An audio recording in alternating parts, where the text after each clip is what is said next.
Session को प्रार्थना के द्वारा आरंभ करते हैं। प्रभु, फिर एक बार आपको धन्यवाद देना चाहते हैं इस अवसर के लिए, और जिस पहला यूहन्ना का पत्री को हम एक साथ अध्ययन कर रहे हैं, अनुग्रह करे प्रभु कि आज का जो सच्चाई है उससे हम समझ पाए। आज का वचनों को प्रभु आपके अनुग्रह के द्वारा हम हर किसी के जीवन में लागू करें प्रभु, और मुझे भी सहायता करे कि मैं विश्वसनीयता से आपके वचनों को बांट सकूं। संपूर्ण रूप से इस महान कार्य के लिए आप ही को निर्भरशील होकर विनती यीशु मसीह के महान नाम से मांगते हैं, आमीन। तो आज का जो विषय है उसे हम पहला यूहन्ना 2 अध्याय 1 से 2 पदों में पाते हैं, जिसका हेडिंग जो है उसको मैंने ऐसे रखा है, धर्मी यीशु मसीह, सार्वभौम, सहायक और सिद्ध प्रायश्चित। इसी विषयों को आज हम इन पदों में देखने जा रहे हैं। आइए इन पदों को पढ़ते हैं। पहला यूहन्ना 2 अध्याय 1 से 2 पद। हे मेरे बालकों, मैं ये बातें तुम्हें इसलिए लिखता हूँ कि तुम पाप ना करो, और यदि कोई पाप करे तो पिता के पास हमारा एक सहायक है, अर्थात धर्मी यीशु मसीह, और वही हमारे पापों का प्रायश्चित है, और केवल हमारा ही नहीं वरन सारे जगत के पापों का भी।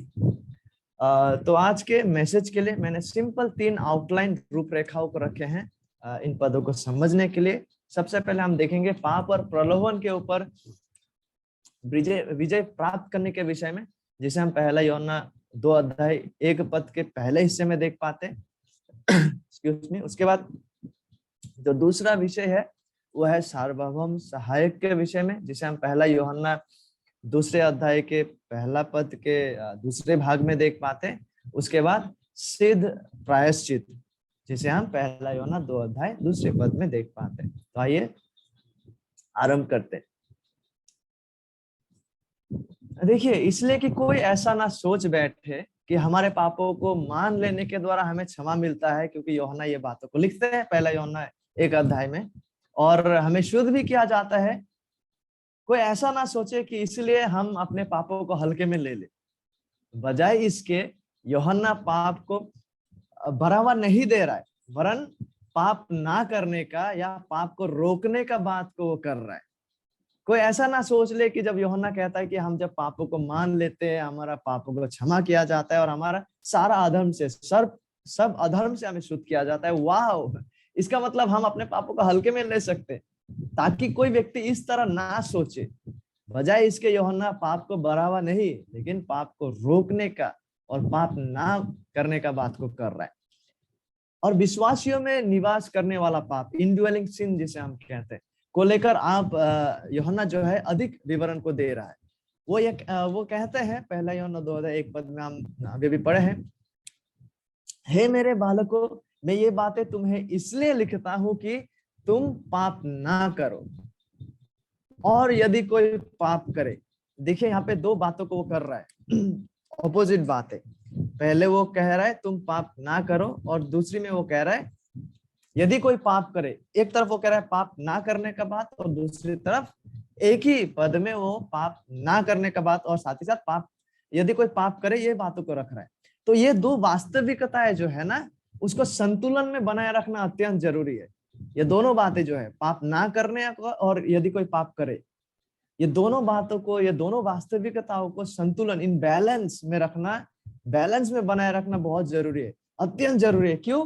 क्योंकि यह संभव है कि हम जो है किसी एक तरफ ज्यादा जोर दे दे। यदि हम इस ओर जोर दे दे, पाप करने की ओर जोर दे, सपोज यदि पाप करने का वास्तविकता की ओर अधिक जोर दे, तो क्या होगा? तो हम पाप को हल्के में ले लेंगे और हम परमेश्वर का अनुग्रह को एक लाइसेंस की तरह उपयोग करेंगे पाप करने के लिए। हम कहेंगे वाह, बाइबल तो कह ही रहा है कि विश्वासी लोगों से पाप होगा, इसका मतलब मैं अपने पापों को हल्के में ले सकता हूँ। बाइबल तो ये कहता है कि मुझे क्षमा मिल जाएगा, मतलब मैं पाप कर सकता हूँ। बाइबल इस विश्वासियों में पाप का बसने का और पाप का होने का बात को कर रहा है। तो यदि हम इन पाप करने का जो वास्तविकता है इस तरफ ज्यादा अगर जोर देंगे, तो क्या होगा? हम परमेश्वर का अनुग्रह को, कि हमें जो परमेश्वर से क्षमा मिलता है, ये जो महान अनुग्रह है, इसे हम पाप करने का लाइसेंस के रूप में इस्तेमाल कर सकते हैं। यदि हम इस तरफ ज्यादा जोर दे दे, और यदि हम उस और ज्यादा जोर दे पाप ना करने की ओर, तो क्या होगा? तो एक विश्वासी के पाप करने की संभावना को हम इनकार करेंगे। हम सिनलेस परफेक्शन की ओर झुक रहे होंगे, या ऐसा होगा कि यदि कोई विश्वासी पाप में गिर जाता है तो उसे क्षमा और पुनर्स्थापित किया जाने का वास्तविकता को हम इनकार करेंगे। ठीक है, यदि हम पाप ना करने की और ज्यादा जोर देंगे तो हम कहेंगे बाइबल में तो लिखा है कि पाप नहीं करने के बारे में, इसका मतलब विश्वासियों से पाप होना नहीं चाहिए। जैसे यूहन्ना के समय में कुछ लोग बोल रहे थे कि हम में पाप नहीं है, हम में पाप नहीं बसते, तो उस और हम झुकने लगेंगे। या सपोज यदि कोई विश्वासी पाप में गिरते हैं तो उस विश्वासी के लिए जो रेस्टोरेशन को प्रभु ने रखा है कि वो पुनर्स्थापित हो सकते फिर के आने के द्वारा, इसे हम इनकार करने की ओर बढ़ सकते हैं। तो इसलिए ये दोनों वास्तविकताओं में ना एक संतुलन होना बहुत बहुत ही अत्यंत जरूरी है। तो इन बातों को ध्यान में रखते हुए आइए आगे बढ़ते हैं।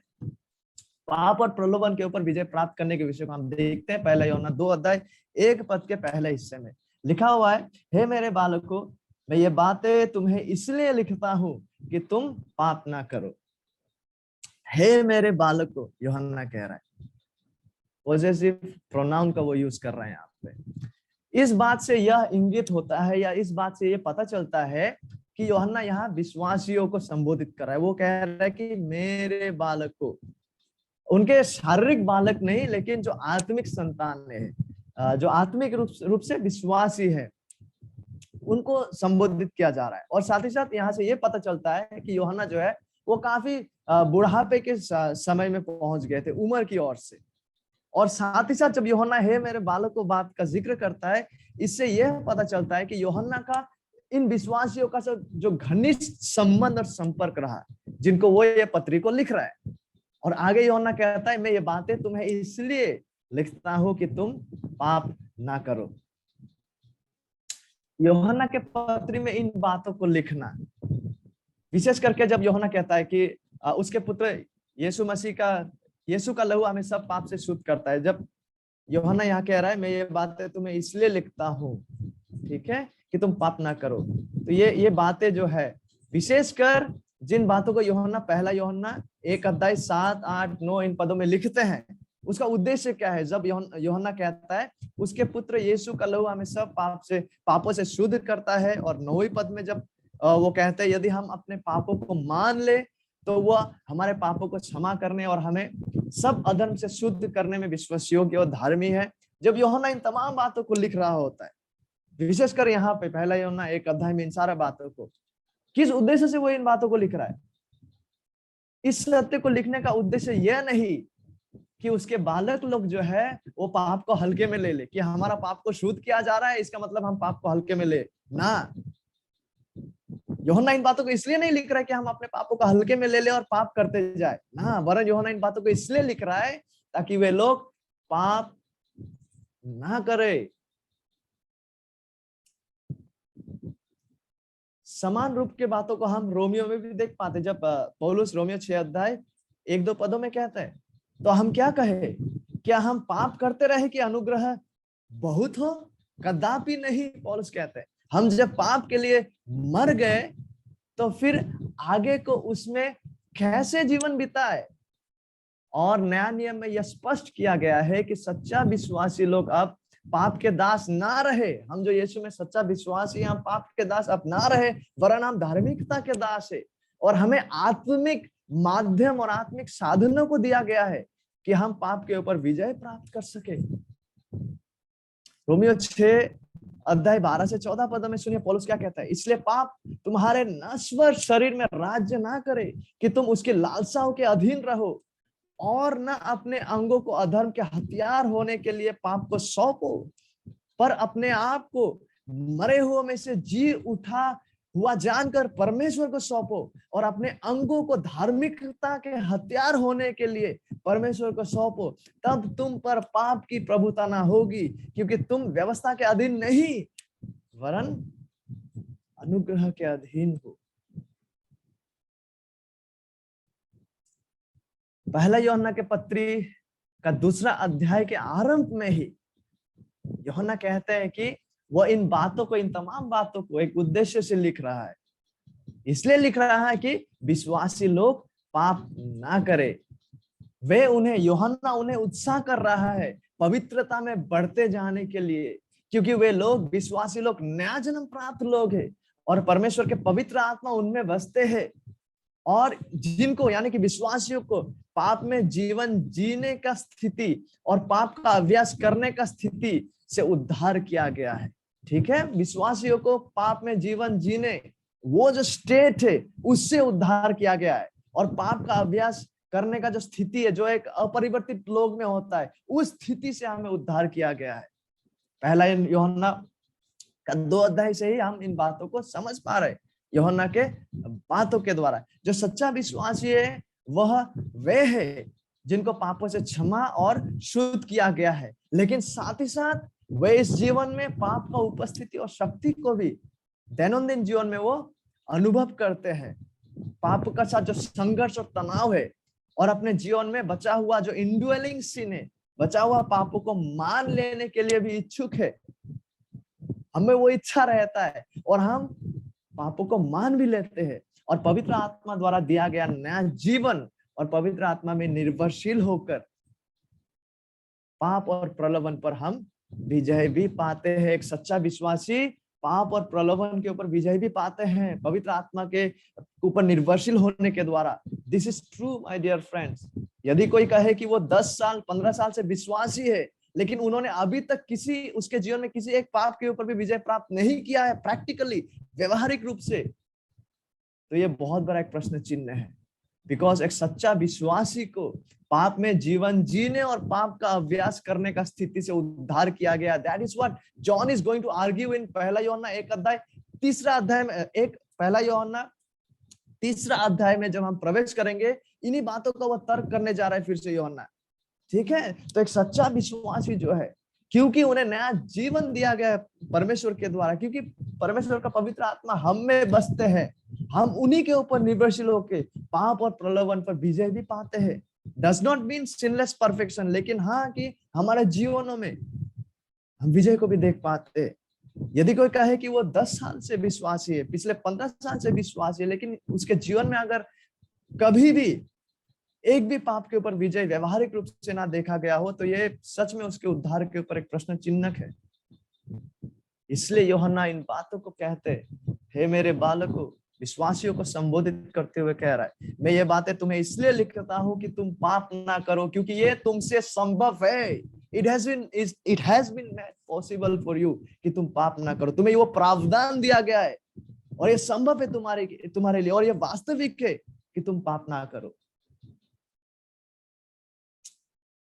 और यदि कोई पाप करे, यूहन्ना कहते हैं, तो पिता के पास हमारा एक सहायक है, अर्थात धर्मी यीशु मसीह। यहाँ पे हम हमारे सार्वभौम सहायक के विषय में देख पाते हैं। एक ऐसा सहायक जो सार्वभौम है, who is sovereign, जो परमेश्वर की ओर से, जो स्वयं परमेश्वर है, जो कभी व्यर्थ नहीं हो सकता अपने कार्य में, जो कभी विफल नहीं हो सकता उसके सहायता प्रदान करने का कार्य में। यूहन्ना कहते हैं, यदि कोई पाप करे तो पिता के पास हमारा एक सहायक है, अर्थात धर्मी यीशु मसीह। यूहन्ना यह चाहता था कि विश्वासियों को उनके पत्री के द्वारा उस समय झूठे शिक्षकों की झूठी शिक्षा से बचाया जाए, लेकिन साथ ही साथ यह कि विश्वासी लोग, उनके बालक जो है वे पाप ना करें। लेकिन दूसरी ओर यूहन्ना कहते हैं कि यदि कोई पाप करे तो परमेश्वर ने अनुग्रह पूर्वक, परमेश्वर ने अपने बड़े दया में आकर उस विश्वासी के लिए, उस विश्वासी के पुनर्स्थापना के लिए, उस विश्वासी के रेस्टोरेशन के लिए प्रावधान को किया है। उसी वास्तविकता का बातों को यूहन्ना अब करने जा रहा है। ठीक है, अब कर रहा है। तो एक उदाहरण के तौर पे मैंने ये पिक्चर को लिया है गूगल से, जस्ट फॉर एन एग्जांपल समझने के लिए। यहाँ पे ये व्यक्ति जो है, ये दोषी व्यक्ति है, और ये जो है उनका वकील है जो उनको सहायता करने के लिए आया है। और यहाँ पे हम न्यायाधीश को, जज साहब को देख पाते। इस चित्रण का समझने का प्रयास कीजिए ताकि हम पहला यूहन्ना 2 अध्याय के 1 पद को समझ पाए। ठीक है, तो पहला यूहन्ना 2 अध्याय के 1 पद में संभावित रूप से परमेश्वर के अदालत का चित्रण को प्रस्तुत कर रहा है। ठीक है, जहां पर परमेश्वर जो है वो जज साहब है, वो न्यायाधीश है, और यीशु मसीह जो है वो सहायक है, और मनुष्य जो है वो परमेश्वर के सामने कानूनी रूप से दोषी है। ठीक है, यूहन्ना कहते हैं और यदि कोई पाप करे, यहाँ पे पाप शब्द जो है उसका शाब्दिक अर्थ, लिटरल जो मीनिंग है वो है निशान से चूक जाना, मिसिंग द मार्क। परमेश्वर ने उसके पवित्रता और धार्मिकता में उस मानक को, ठीक है, उस स्तर को, उस स्टैंडर्ड को स्थिर किया है जिस अनुसार मनुष्य को चलना है। लेकिन हम सब के सब उस अनुसार चलने में व्यर्थ हुए हैं। हम उस मानक, उस स्टैंडर्ड से चूक गए हैं, और निशान से चूक जाना यही पाप का शाब्दिक लिटरल अर्थ है। यदि कोई पाप करे, यहाँ पे यदि कोई जो है विश्वासियों का जिक्र किया जा रहा है, ठीक है, यह बातें इस संभावना को प्रस्तुत कर रहा है कि पाप वास्तव में विश्वासियों से घटेंगे और हमसे घटते हैं। लेकिन प्लीज नोट, इसे ध्यान दीजिएगा, यहाँ पे पाप के क्रिया में गिरने, एक्ट ऑफ सिन, पाप के क्रिया में गिरने का बात को किया जा रहा है या किया गया है, लेकिन व्यवहारिक रूप से पाप का अभ्यास करके पाप में जीवन जीने का बारे में नहीं। जब यहाँ पे यूहन्ना कहता है यदि कोई पाप करे, मतलब पाप के क्रियाओं में गिरने का बात को किया गया है, पाप में जीवन जीने का नहीं, और पाप में अभ्यास करने का बात को नहीं किया गया यहाँ पे। क्योंकि पहला यूहन्ना का, जब आप 1 जॉन चैप्टर 3 तीसरा अध्याय में जब हम प्रवेश करेंगे, इन्हीं बातों को फिर वो दोहराएंगे, इन्हीं बातों को तर्क करेंगे कि जो वाकई में परमेश्वर से होकर जन्मा है वो पाप का अभ्यास नहीं करते, लेकिन वो पाप में गिरते हैं। यानी पाप के क्रिया में गिरने का बात को किया जा रहा है। एक सच्चा विश्वासी जो है वो पाप का क्रिया में गिर सकते हैं, लेकिन व्यवहारिक रूप से वो पाप का अभ्यास, पाप में जीवन नहीं जीते हैं। इसलिए जब यहाँ कहा जा रहा है यदि कोई पाप करे, तो पाप के क्रिया में गिरने का बात को क्या है किया जा रहा है, ना कि पाप में जीवन जीने का। जो सच्चा उद्धार प्राप्त व्यक्ति है और जो उद्धार प्राप्त व्यक्ति जो पाप में गिरते, उन्हें परमेश्वर के न्याय को लेकर भयभीत होना नहीं है।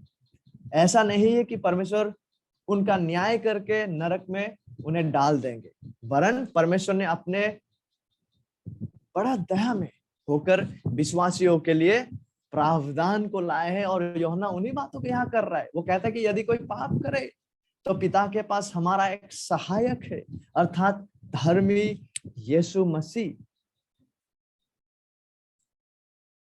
और पिता के पास हमारा एक सहायक है, और यहाँ पे जो सहायक शब्द का उपयोग किया गया है, इसका मतलब वह जो साथ साथ आता है या साथ साथ चलता है, one who comes along side, ठीक है। वह जो साथ साथ आता है या साथ साथ चलता है। और कानूनी परिभाषा में सहायक का मतलब है कि वह जो हमारे परामर्शदाता है या हमारे बिचवाई है, जैसे हमने उस चित्रण में देखे थे, और हमारे सहायता एवं बचाव करने जो आते हैं। विश्वासियों का पाप क्षमा और शुद्ध किया जाने को हमारे सहायक जो है, अर्थात धर्मी यीशु मसीह के द्वारा सुनिश्चित किया गया है। हम जब पापों में गिरते हैं, उस पापों से क्षमा और सब अधर्म से शुद्ध किया जाना किसके ऊपर निर्भर करता है, कहां से होके कहां पे इसका बुनियाद जड़ित है? हमारे सहायक अर्थात धर्मी यीशु मसीह के द्वारा हमारा पाप क्षमा और हमें शुद्ध किया जाना को सुनिश्चित किया गया है, ठीक है। यीशु मसीह संपूर्ण रूप से विश्वासियों की निर्बलताओं को समझते हैं, क्योंकि वह हमारे जैसे मनुष्य भी बने। इन्हीं बातों को जब हम पढ़ते इब्रानी का पुस्तक, इब्रानी का पत्री, और लेखक कहते हैं 2 अध्याय 17-18 पदों में, इस कारण उसको चाहिए था, यीशु मसीह को चाहिए था कि सब बातों में अपने भाइयों के समान बने, जिससे वह उन बातों में जो परमेश्वर से संबंध रखती है एक दयालु और विश्वास योग्य महायाजक बने, ताकि लोगों के पापों के लिए प्रायश्चित करे। क्योंकि जब उसने परीक्षा की दशा में दुख उठाया तो वो उनकी भी सहायता कर सकता है। हमारा सहायक उनकी भी सहायता कर सकता है जिनकी परीक्षा होती है, उन विश्वासियों की। इसलिए हमारा जो निर्बलताएं है, हमारा जो कमजोरियां है, वो हमें हमारे घुटनों के बल हमारे सहायक यीशु मसीह के पास अधिक से अधिक ले जाए। Our weaknesses to drive us more and more to fall into our knees and fall upon the finished work of Jesus Christ, ठीक है। क्योंकि वो यीशु मसीह जो है, जब उसने परीक्षा की दशा में दुख उठाया तो वो उनकी भी सहायता कर सकते हैं, उन विश्वासियों की जिनकी परीक्षा होती है। वो हमारे निर्बलताओं को जानते, जो हमारा सहायक है, वो सहायक जो हमारे साथ साथ चलता है, वो सहायक जो हमारा परामर्श दाता है, वो सहायक जो हमें सहायता एवं बचाव करने आते हैं। इब्रानी का पत्री 4 अध्याय 15 पद में हम पाते, क्योंकि हमारा ऐसा महायाजक नहीं जो हमारे निर्बलताओं में हमारा साथ दुखी ना हो सके। Can you imagine that dear believer? परन वो सब बातों में हमारे समान परखा तो गया, तो भी निष्पाप निकला। तो हमारा इतना महान एक सहायक है, सॉवरेन सहायक, सार्वभौम सहायक, जो अपने सहायता का कार्य में कभी विफल नहीं होंगे। वो तो है ही है, लेकिन साथ ही साथ परमेश्वर ने उनके दया में 1 कोरिन्थियों 10 अध्याय का 13 पद में वो इन बातों को हमारे सामने रखते हैं पौलुस के द्वारा। तुम किसी ऐसी परीक्षा में नहीं पड़े जो मनुष्य के सहने से बाहर है। परमेश्वर सच्चा है और वो तुम्हें सामर्थ्य से बाहर परीक्षा में न पड़ने देगा, वरन परीक्षा के साथ निकास भी करेगा कि तुम सह सको। How wonderful is our God. उन्होंने हमारे लिए सहायक भी दिया है, सार्वभौम सहायक जो स्वयं परमेश्वर है, जो परमेश्वर मनुष्य बने। लेकिन साथ ही साथ परमेश्वर हमें कहते हैं कि ऐसा कोई बड़ी परीक्षा हमें नहीं आएगा जो हमारे सहने से बाहर है, लेकिन परमेश्वर सच्चा है और वो हमें हमारे सामर्थ्य से बाहर परीक्षा में पढ़ने ना देगा। एक तो सहायक है ही है, और परीक्षा भी हमारा सामर्थ्य से बाहर नहीं, और परीक्षा के साथ निकास भी करेगा कि हम सह सके। How wonderful is our God. Yeshu Masih हमारा सहायक को धर्मी कहकर संबोधित किया गया है 1 यूहन्ना का पत्री 2 अध्याय में। यहां से यह प्रमाणित और स्पष्ट होता है कि केवल एक धर्मी उद्धारकर्ता के द्वारा ही विश्वासियों को सब अधर्म से शुद्ध किया जा सकता है। Please note it. चाहिए था कि जो हमारा सहायक बने, चाहिए था कि जो हमारे बीचवाई बने, चाहिए था कि जो हमारा सब अधर्म को जिसके द्वारा शुद्ध हो, ताकि वे स्वयं धर्मी जन हो। ठीक है, हमारा उद्धारकर्ता को चाहिए था कि वो स्वयं धर्मी हो, इसलिए उसे धर्मी कहकर संबोधित किया गया है। इसलिए जब हम इब्रानी का पत्री 7 अध्याय 25-26 पद में पढ़ते हैं, लिखा हुआ है, इसीलिए जो उसके द्वारा परमेश्वर के पास आते हैं, यानी कि यीशु मसीह के द्वारा परमेश्वर के पास आते हैं, वो उनका पूरा पूरा उद्धार कर सकता है, क्योंकि वह उनके लिए विनती करने को सर्वदा जीवित है। अतः ऐसा ही महायाजक हमारे योग्य था। कैसे? जो पवित्र, होली और निष्कपट और निर्मल और पापियों से अलग और स्वर्ग से भी ऊंचा किया हुआ हो। तो इसलिए कहीं ना कहीं 1 यूहन्ना का पत्र में भी हम देख पाते हैं यीशु मसीह को धर्मी कहकर संबोधित किया गया है, जहां से यह प्रमाणित और स्पष्ट हो जाता है कि केवल एक धर्मी उद्धारकर्ता योग्य जो है, वो धर्मी उद्धारकर्ता के द्वारा ही विश्वासियों के सब पाप, हमारा सब अधर्म से हमें शुद्ध किया जा सकता है। उसी बातों को इब्रानी में भी हम देख पाते हैं। और यहाँ पे कुछ महत्वपूर्ण निहितार्थ, इम्प्लीकेशंस और एप्लीकेशंस, लागूकरण की बात यह है कि यीशु मसीह जो है केवल उन्हीं का सहायक है जो व्यक्ति अपने पापों से मन फेरते हुए, अपने पापों को मान लेने के द्वारा यीशु मसीह को प्रभु एवं उद्धारकर्ता के रूप में विश्वास और ग्रहण करते हैं। ठीक है, यीशु मसीह केवल उन्हीं का सहायक है। यीशु मसीह केवल उनका पूरा पूरा उद्धार करता है, और केवल उन्हीं के लिए विनती करने को सर्वदा जीवित है, जो केवल उसमें सच्चा विश्वास के द्वारा पिता के पास आता है। जिसका अर्थ यह है कि परमेश्वर के वचन बाइबल के अनुसार यीशु मसीह के बाहर कोई भी अनंत संतावना और जीवन नहीं है, लेकिन केवल अनंत मृत्यु है। इन्हीं बातों को यूहन्ना अपने पत्र में 1 यूहन्ना 5 अध्याय 12 पद में वो कहते हैं, जिसके पास पुत्र है उसके पास जीवन है, और जिसके पास परमेश्वर का पुत्र नहीं उसके पास जीवन भी नहीं है।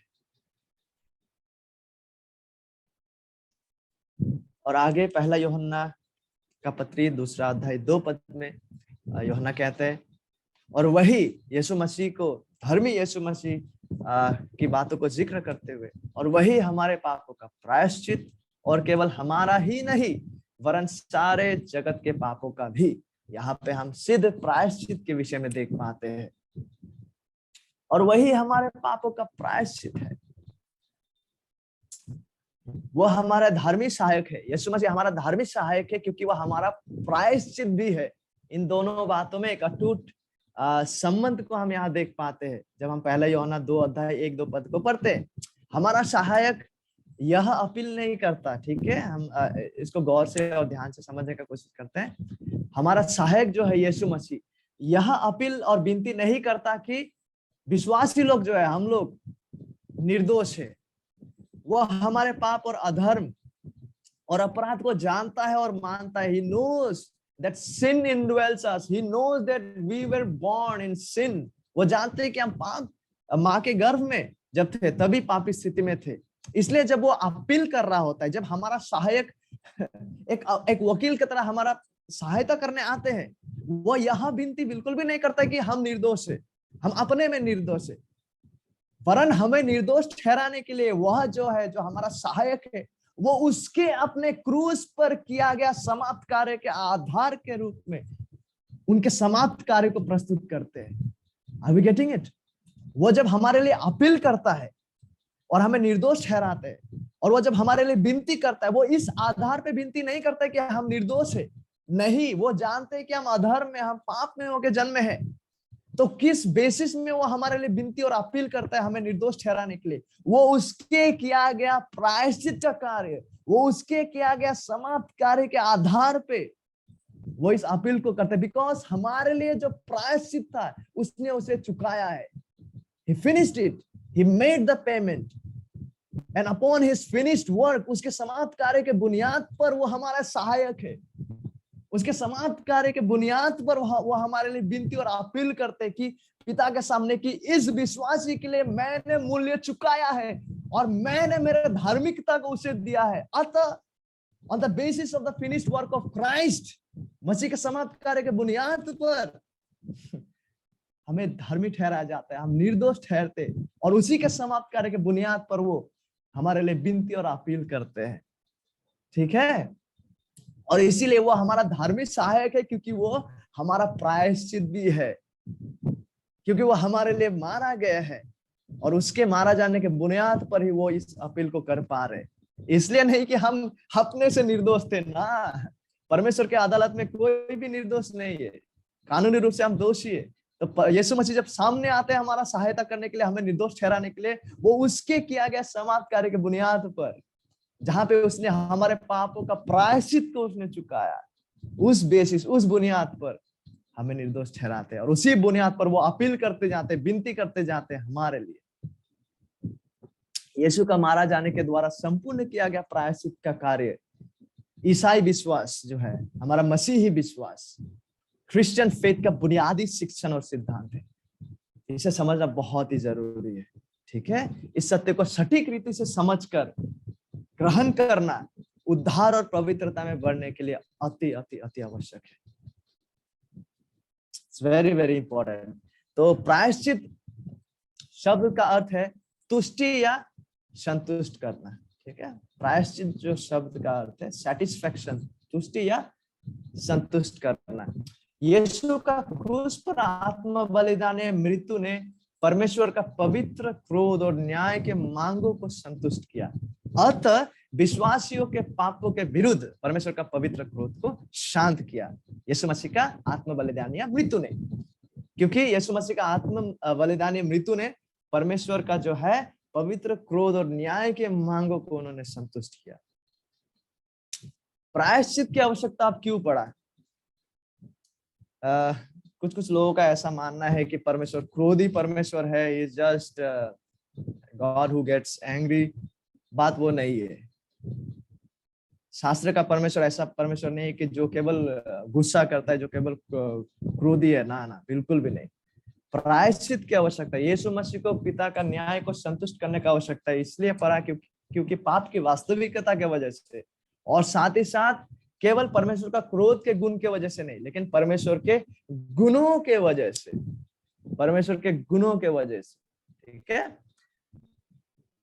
दो वास्तविकता, एक है पाप के वास्तविकता और परमेश्वर के गुणों के कारण। पापी लोग निरंतरता से परमेश्वर के खिलाफ और एक दूसरे के खिलाफ पाप करते जाते, और क्योंकि परमेश्वर असीम रूप से पवित्र, धार्मिक और न्यायी है, इन्फिनेटली, वो ऐसे ही पापों को अनदेखा नहीं कर सकता। ठीक है, वी मस्ट नो इट। अगर परमेश्वर ऐसे ही पापों को नजरअंदाज कर दे तो उसके पवित्रता, उसके धार्मिक होने का, उसके न्याय होने का ऊपर प्रश्न चिन्ह और सवाल उठ जाते। लेकिन परमेश्वर असीम रूप से पवित्र, धार्मिक और न्यायी है, इसलिए वो ऐसे ही पापों को अनदेखा नहीं कर सकता। और क्योंकि परमेश्वर प्रेम, और उसका प्रेम पवित्र प्रेम है, इसीलिए उसे अवश्य उन चीजों से घृणा करना है जो अपवित्र और पाप युक्त है। Are you getting it? यदि हम शिशुओं से प्रेम करने वाले व्यक्ति हैं तो हम अवश्य भ्रूण हत्या को नफरत करेंगे। If we love that which is good and godly, we must hate that which is evil. If we love children, we will hate abortion, that which kills the children. उसी रीति से, क्योंकि परमेश्वर प्रेम है और उनका प्रेम पवित्र प्रेम है, पापी प्रेम नहीं, दूषित प्रेम नहीं, पवित्र प्रेम है, इसलिए उसे अवश्य उन चीजों से घृणा करना है जो अपवित्र और पापयुक्त है। भजन में जब हम पढ़ते 5 अध्याय 4 से 6 में हम इन बातों को देख पाते, क्योंकि तो ऐसा ईश्वर नहीं जो दुष्टता से प्रसन्न हो। Are we getting it? Bible का परमेश्वर ऐसा ईश्वर नहीं जो दुष्टता से प्रसन्न हो। बुराई तेरे साथ नहीं रह सकती, घमंडी तेरे सम्मुख खड़े होने ना पाएंगे, तुझे सब अनर्थ कार्यों से घृणा है। और जब हम निर्गमन में पढ़ते 34 अध्याय 7 पद में हम देख पाते, परंतु दोषी, जो व्यक्ति ने पाप किया है और दोषी ठहराया गया है, दोषी ठहरे को वह यानी कि परमेश्वर किसी प्रकार बगैर दंड दिए ना छोड़ेगा। That's what the word of God says. इससे पहले परमेश्वर क्षमा करने का बातों को करते हैं और परमेश्वर अनुग्रह पूर्ण, इन सारे बातों को करते हैं, लेकिन साथ ही साथ हमें यह भी जानना है यह परमेश्वर का गुण है। This is an attribute of God. परंतु दोषी को वह किसी प्रकार बगैर दंड दिए ना छोड़ेगा। He will not leave the guilty unpunished. परमेश्वर के न्याय के मांगों को अवश्य संतुष्ट किया जाएगा। God will do it because God is holy and is righteous. कोई भी पाप जो है उस पर परमेश्वर बिना न्याय किए हुए नहीं छोड़ेगा। अवश्य परमेश्वर के न्याय के मांगों को संतुष्ट किया जाएगा। प्रत्येक मनुष्य द्वारा किया गया प्रत्येक पापों का इन दो तरीकों में से, ठीक है, किसी एक तरीके से न्याय किया जाएगा। जो 2 तरीकों को मैं अभी बताने जा रहा हूं नीचे। प्रत्येक पाप जो घटे हैं, घटेगा, घट रहा है, घटे थे, प्रत्येक मनुष्य द्वारा किया गया जो प्रत्येक पाप है, इन द पास्ट, अतीत में, वर्तमान में, भविष्य में, सारे पापों का लेखा परमेश्वर लेगा और उनको 2 तरीकों में से किसी एक तरीके से उनका न्याय को किया जाए। सबसे पहला, जो अपरिवर्तित लोग हैं, जो लोग मन फेर कर, पाप से मन फेर कर यीशु को कभी सच्चा रीति से विश्वास नहीं करेंगे और परमेश्वर का उद्धार का जो मार्ग है और परमेश्वर का जो उद्धार का जो उपहार है उसको आखिरकार अल्टीमेटली रिजेक्ट करेंगे, त्याग देंगे, वे लोग, उन लोगों का क्या होगा? वे लोग स्वयं अपने पापों के लिए परमेश्वर का क्रोध को अनंत काल के लिए उपलब्ध करेंगे नरक में। वो लोग स्वयं अपने पापों के लिए परमेश्वर का न्याय और क्रोध को अनंत काल के लिए उपलब्ध करने जा रहे नरक में। यह पहला। और दूसरा, जो लोग अपने पापों से मन फेरते हुए यीशु मसीह में सच्चा विश्वास करेंगे, उनके पापों के कारण आता परमेश्वर का न्याय और परमेश्वर का क्रोध को यीशु मसीह के क्रूस पर किया गया समाप्त कार्य के द्वारा संतुष्ट किया जाता है। और केवल यही वो एकमात्र मार्ग है जिसके द्वारा कभी भी कोई व्यक्ति उद्धार पा सकते हैं। This is the only way जो परमेश्वर के द्वारा स्थापित किया गया है। तो हर जो घटता पाप है, जो घटे थे, घट रहा है, घटेगा, all the accounts will be settled one day. ठीक है, सारा हिसाब को, सारा पापों का न्याय को परमेश्वर करेंगे या तो फिर नरक में अनंत काल के लिए, या फिर यीशु मसीह के क्रूस में। इन दो स्थानों में से किसी एक स्थान में अपरिवर्तित लोग जो परमेश्वर का उद्धार का उपहार को रिजेक्ट करेंगे फॉरएवर, आखिरकार अल्टीमेटली वो अपने पापों का स्वयं, अपने पापों के लिए परमेश्वर का क्रोध को उपलब्ध करेंगे अनंत काल के लिए नरक में। और जो लोग प्रभु यीशु मसीह को विश्वास करेंगे बाइबल के अनुसार, तो क्या होगा? परमेश्वर का जो आता क्रोध है वो उस व्यक्ति का जो यीशु मसीह में है, उस व्यक्ति के लिए यीशु मसीह का क्रूस पर उस न्याय और क्रोध को ढेला जाएगा। और यही केवल एकमात्र मार्ग और उपाय है जिसके द्वारा एक व्यक्ति उद्धार पा सकते हैं। और यही एकमात्र मार्ग है जिसके द्वारा पवित्र परमेश्वर अधर्मी लोगों को अपने साथ पुनर्मिलित करते हैं। दूसरा कोई भी मार्ग नहीं है। यदि हम उद्धार पाना चाहते, this is the only way that Holi, just, loving and gracious God reconciles sinners unto himself।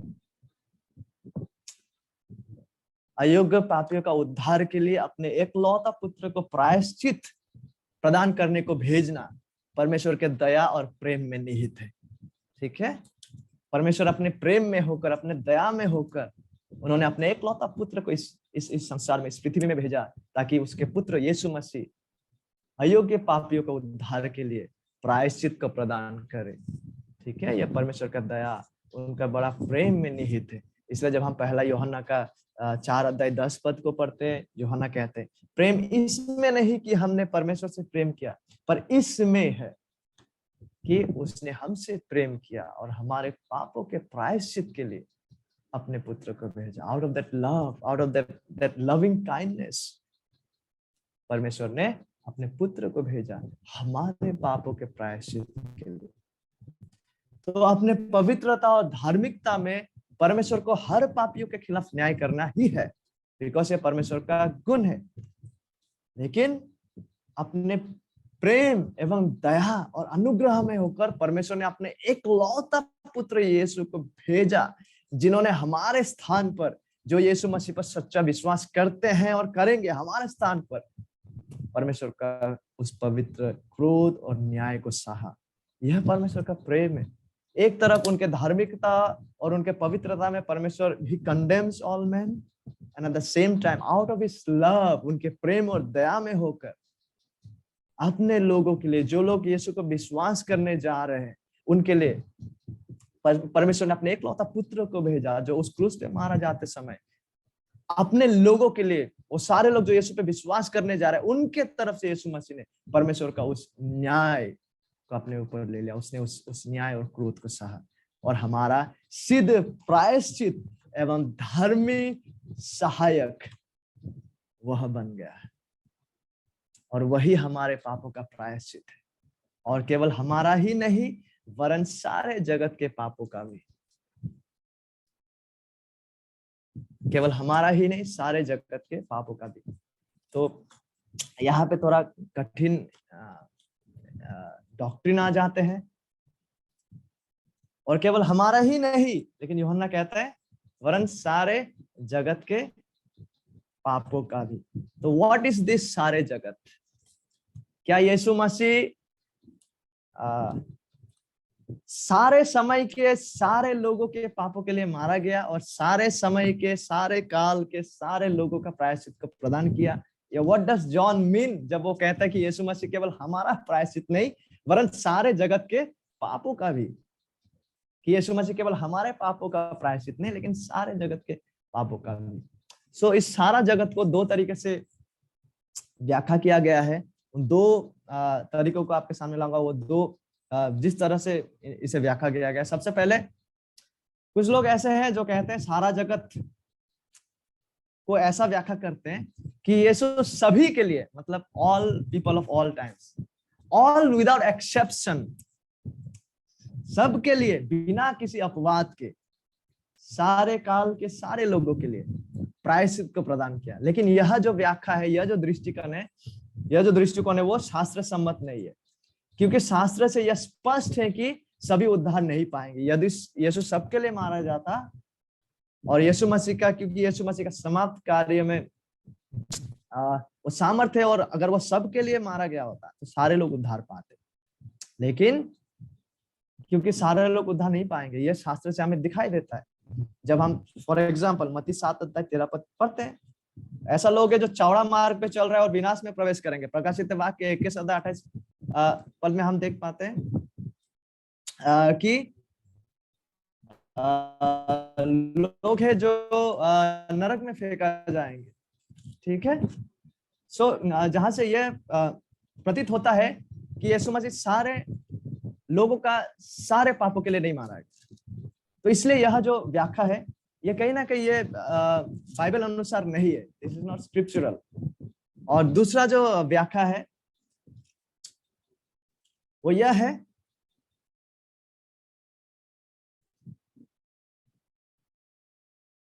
कि सारे जगत का जो अर्थ है वो सारे बगैर कोई भेद या अंतर करते हुए, ऑल विदाउट डिस्टिंक्शन होगा। ऑल विदाउट एक्सेप्शन नहीं, वरन ऑल विदाउट डिस्टिंक्शन यहाँ पे होगा। सॉरी, जस्ट माफ कीजिएगा, ये जो वर्स है मुझे डाउट लग रहा था, इसलिए मैं क्रॉस चेक किया। This won't be 21 verse 28, this will be chapter 21 verse 8। ठीक है, और दूसरा जो व्याख्या है वो ये है कि जो सारे जगत जिसका उपयोग किया गया यहाँ पे, इसका अर्थ है सारे बगैर कोई भेद या अंतर करते हुए, all without distinction, not all without exception. यह व्याख्या यूहन्ना का लेख और संपूर्ण शास्त्र के साथ एकता में है। ठीक है, ये जो सेकंड व्याख्या है यह शास्त्र सम्मत है। जिन सब के लिए यीशु मारा गया उन सब में कोई भेद अंतर न रखते हुए यीशु उन सारे के लिए मारा गया। देखिए, ये स्क्रिप्चरल है, इसलिए मैं इन्हीं बातों को अभी रखने जा रहा हूं। और ये जो है ये शास्त्र सम्मत नहीं है, क्योंकि शास्त्र इस बातों को स्पष्ट कर देता है कि there are people who are going to hell. ऐसे लोग हैं जो उद्धार नहीं पाएंगे, वो लोग जो है वो नरक में जाएंगे। इसलिए जब यूहन्ना कहता है कि वरन सारे जगत के पापों का भी, that means all without distinction, not all without exception. ठीक है, तो आइए यूहन्ना के संदर्भ में झूठे शिक्षक लोग पाप का वास्तविकता को इनकार कर रहे थे। इसको हम लोगों ने देखा भी है नहीं। इससे पहला यूहन्ना 1 अध्याय में हमने देखा, वो लोग कह रहे थे कि उनमें कोई पाप नहीं है, कि उन्होंने कोई पाप नहीं किया। तो यूहन्ना के संदर्भ में झूठे शिक्षक लोग पाप का वास्तविकता, और झूठे विश्वासी लोग जो है पाप का वास्तविकता को इनकार कर रहे थे, और यही शिक्षा वो लोग प्रदान कर रहे थे, सिनलेस परफेक्शन का, कि उनमें जो है वो उन्होंने कोई पाप नहीं किया और अब कोई पाप नहीं बचता, इसी प्रकार का। यूहन्ना का उस समय माहौल, कॉन्टेक्स्ट में, संदर्भ में, ठीक है। अतः यूहन्ना पाप का वास्तविकता को स्वीकारते, यूहन्ना वैसा शिक्षा को खारिज करते हुए यूहन्ना पाप का वास्तविकता को स्वीकारते। पापों के कारण यीशु मसीह का प्रायश्चित का बातों को वो करते हैं। वो कहते हैं यीशु ना ही केवल हमारे पापों का प्रायश्चित थे, हम जो उस समय यूहन्ना के समय एशिया माइनर में जो कलीसिया को लिख रहा था, आधुनिक तुर्की का जो प्रमुख भाग है उसे एशिया माइनर कहते हैं। ठीक है, तो यूहन्ना यीशु मसीह जो है वो हमारे प्रायश्चित जब के बारे में, जब हमारे पापों का प्रायश्चित के बारे में जब जिक्र कर रहा है, तो हम मतलब उस समय के जो कलीसिया जिसको वो लिख रहे हैं उनको संदर्भित करते हुए लिख रहा है कि उन कलीसिया के विश्वासियों को। ठीक है, और साथ ही साथ यूहन्ना कहता है कि केवल हमारे लिए ही नहीं, जिन विश्वासियों को यूहन्ना लिख रहे हैं, जिन कलीसिया एशिया माइनर के कलीसिया को, यूहन्ना कहते हैं कि केवल हमारे लिए नहीं, वरन यीशु सारे जगत में बिखरे हुए तितर बितर जो परमेश्वर के लोग हैं उनके पापों के प्रायश्चित के लिए भी मारा गया। That's what John means when he says सारे जगत के पापों के लिए।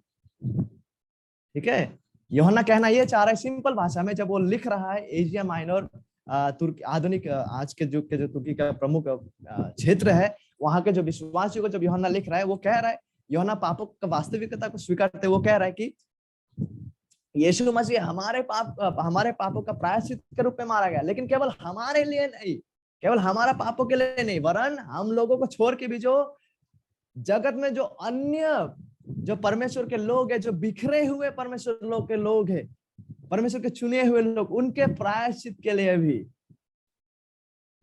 तो क्या ये व्याख्या जो इसको अभी अभी हम कहे हैं, क्या ये सच में शास्त्र के आधार पे है, शास्त्र सम्मत है?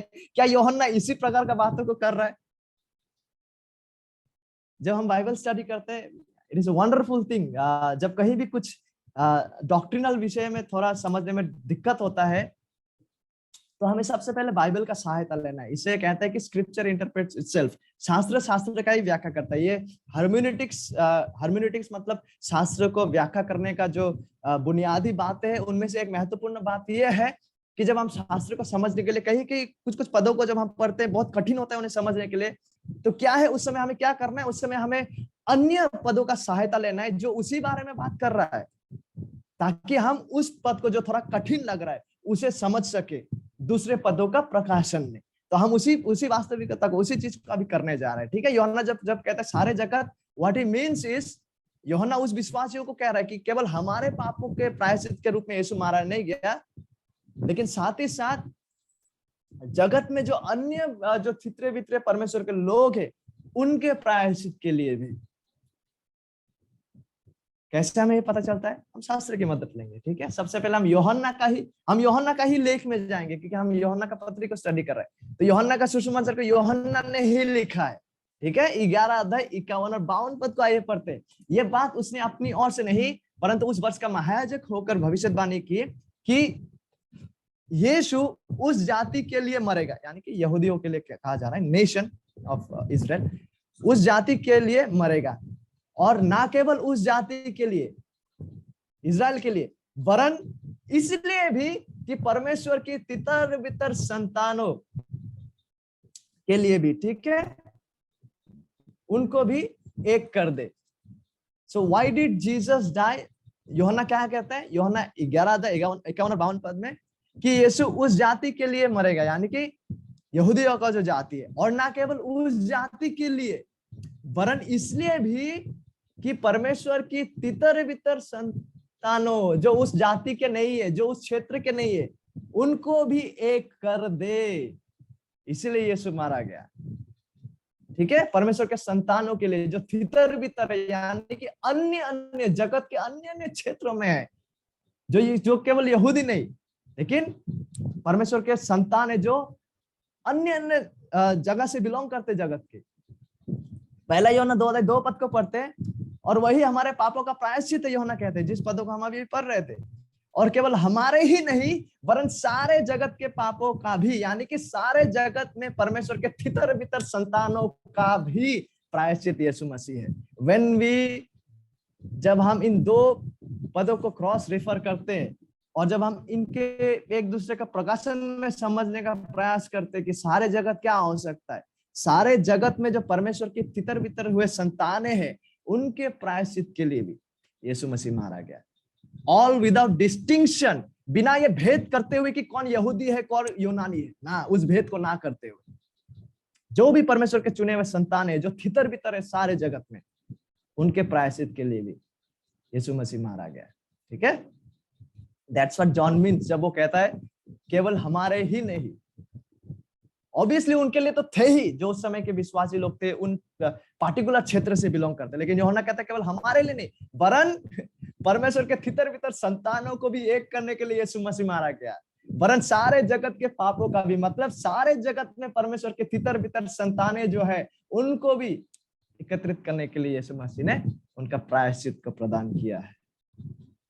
आइए और एक पद का सहायता लेते हैं, यूहन्ना से ही लिखा हुआ पद का, जिससे यह और स्पष्ट हो जाएगा। ठीक है, द बुक ऑफ रेवलेशन, प्रकाशित वाक्य 5 अध्याय 9 पद, वह यह नया गीत गाने लगे, तू, यानी कि वो मेमना या फिर यीशु मसीह, इस पुस्तक के लेने और इसकी मुहरे खोलने के योग्य है, क्योंकि तूने यीशु मसीह वध होकर अपने लहू से हर एक कुल और भाषा और लोग और जाति में से परमेश्वर के लिए लोगों को मोल लिया है। प्लीज ऑब्जर्व वेरी केयरफुली, मैं और एक बार पढ़ रहा हूं। ठीक है, प्रकाशित वाक्य 5 अध्याय 9 पद, वे यह नया गीत गाने लगे, तू, यानी कि यीशु मसीह, इस पुस्तक के लेने और इसकी मोहरे खोलने के योग्य है, क्योंकि तूने यीशु मसीह ने वध होकर अपने लहू से, उसके समाप्त कार्य से, उसके प्रायश्चित का कार्य से, हर एक कुल और भाषा और लोग और जाति में से, ही डिड नॉट से जाति के या हर एक कुल और भाषा और लोग और जाति को, परमेश्वर के लोगों को उन्होंने मोल लिया। इस तरह से बातों को नहीं किया, करने का गया, लेकिन जाति में से, ठीक है, from the in the midst, जिसका मतलब तू बद्ध होकर अपने लहू से हर एक कुल और भाषा और लोग और जाति को मोल लिया, वो नहीं, लेकिन जाति में से, हर एक कुल और भाषा और लोग और जाति में से, out of that tribe, out of that nation, out of that particular region, उस कुल में से, उन लोगों में से, उन भाषा में से, उन जाति में से परमेश्वर के लोगों को मोल लिया है। आई होप हम समझ पा रहे, सारे कुल को नहीं, सारे कुल में से, सारे भाषा के लोग नहीं, सारे भाषा में से, सारे लोग नहीं, सारे लोगों में से, सारे जाति नहीं, सारे जाति में से यीशु मसीह ने अपने लिए चुने हुए लोगों को रखे, जिनके लिए उन्होंने अपने लहू से उन्होंने खरीदा है, जिनके लिए उन्होंने प्रायश्चित को प्रदान किया है। तो इसलिए यूहन्ना जब कहता है, और वही हमारे पापों का प्रायश्चित है, अपने प्यारे बालकों को जब वो लिख रहा है, उनके अपने बालकों को जब वो लिख रहा है, तो वो कहता है कि यीशु मसीह उनके पापों का प्रायश्चित है, लेकिन केवल उनके नहीं, उनके लिए नहीं, वरन सारे जगत के पापों का भी, मतलब सारे जगत में परमेश्वर की तितिर पितर संतानों का भी, सारे जगत में जो हर एक कुल, भाषा, लोग और जाति के लोग जो है, उनमें से परमेश्वर के लिए लोगों को मोल उन्होंने लिया है अपने प्रायश्चित को प्रदान करते हुए। तो कहीं ना कहीं हम यहाँ पे देख पाते डेफिनेट एटोनमेंट, निश्चित प्रायश्चित के सिद्धांत को भी यूहन्ना, अनुग्रह का सिद्धांतों में से एक सिद्धांत जिनको हम लोगों ने स्टडी किया था, डेफिनेट एटोनमेंट, निश्चित प्रायश्चित, कि यीशु मसीह अपने चुने हुए लोगों के लिए मारा गया। तो दैट इज व्हाट, उसी वास्तविकता को हम यहाँ देख पाते। इसलिए जब सारे जगत शब्द को इस्तेमाल किया गया है, it does not mean all without exception. इसका मतलब ये नहीं कि सारे समय के सारे लोग ना, वरन बिना कोई भेद करते हुए, किसी कुल, किसी भाषा, किसी लोग, किसी जाति के बिना कोई भेद करते हुए, विदाउट ऑल विदाउट डिस्टिंक्शन, उन जातियों में से, उन भाषा में से, उन लोगों में से, उस कुल में से परमेश्वर ने अपने लिए लोगों को मोल लिया है यीशु मसीह का प्रायश्चित के कार्य के आधार पर। So I hope we are understanding it. ठीक है, यीशु का प्रायश्चित असीम मूल्य के है, हमें यह जानना है। यीशु मसीह सारे लोगों को, जब सारे लोग उद्धार नहीं पा रहे, इसका मतलब यह नहीं कि यीशु मसीह का समाप्त कार्य में सामर्थ्य नहीं था। ठीक है, प्लीज बी क्लियर, यीशु मसीह का प्रायश्चित असीम मूल्य का है, infinite value and worth and power.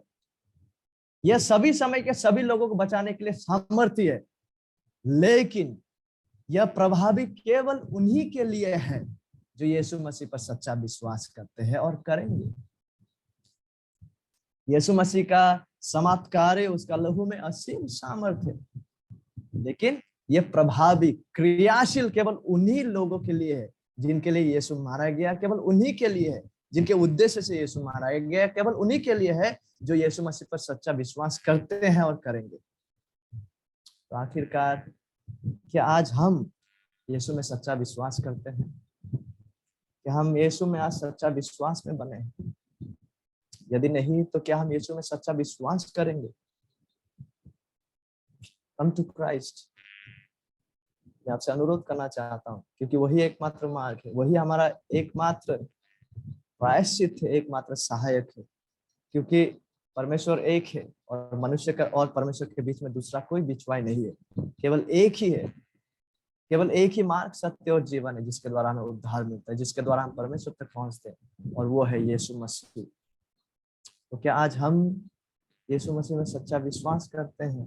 क्या हम यीशु मसीह में सच्चा विश्वास में आज बने हैं? यदि नहीं, तो क्या हम आज यीशु मसीह में सच्चा विश्वास करेंगे? और हम जो विश्वासी होने का अंगीकार करते हैं, यदि हम वाकई में विश्वासी हैं, तो परमेश्वर ने यीशु मसीह के द्वारा हमारे लिए जो किया है, यूहन्ना का पत्री में हमने देखा, और जो हमारे लिए वो कर रहा है, उसके प्रति हम अपना कृतज्ञता को दिखाए, हमारे अपने अपने जीवनों में पाप को रोकने पाप को त्यागने, पाप को नाश करने और पाप करते ना जाने के द्वारा। आइए हम प्रार्थना करें। प्रभु आपको धन्यवाद देना चाहते हैं आज के इस समय के लिए, धन्यवाद देना चाहते हैं आपके वचन के लिए जो दो धारी तलवार से भी तेज है। हे प्रभु धन्यवाद देना चाहते हैं आपके महिमामय प्रायश्चित के कार्य के लिए। धन्यवाद देना चाहते हैं आप हमारा सार्वभौम महान सहायक है।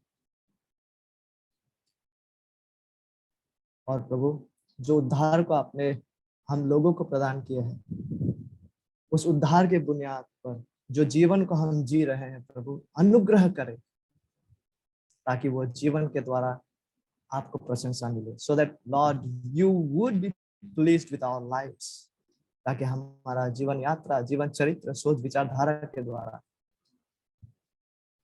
सारा आदर, सम्मान और महिमा आप ही को मिले, यीशु मसीह के द्वारा। आमीन।